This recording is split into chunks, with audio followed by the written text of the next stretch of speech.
بسم اللہ الرحمن الرحیم۔ معزز ناظرین دوستو، 22 رجب کو ہم ایک ایسی عظیم شخصیت کو یاد کر رہے ہیں جنہوں نے اسلامی تاریخ پر گہرے نقوش چھوڑے۔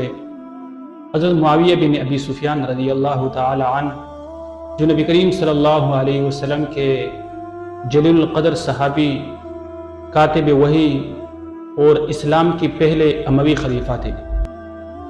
آپ کی زندگی اسلامی قیادت، حکمت اور اتحاد کی عملی نمونہ تھی۔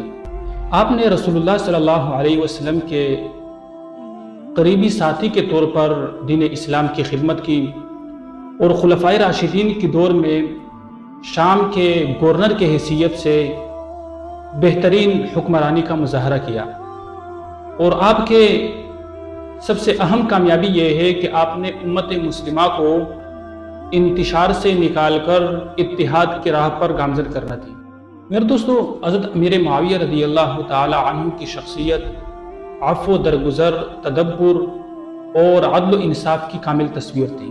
آپ نے اختلافات کو حکمت اور صبر سے حل کیا اور ایسی مضبوط حکومتی بنیادیں رکھی جنہوں نے امت کو استحکام دیا۔ تو میرے دوستو، آج ہمیں حضرت امیر معاویہ رضی اللہ تعالی عنہ کی زندگی سے یہ سیکھنا چاہیے کہ دین اسلام کی خدمت کے لیے بصیرت، کردار اور اتحاد کی ضرورت ہے۔ ہمیں ان کی مثالی اخلاق اور حکمرانی کے حصولوں کو اپنانا ہوگا۔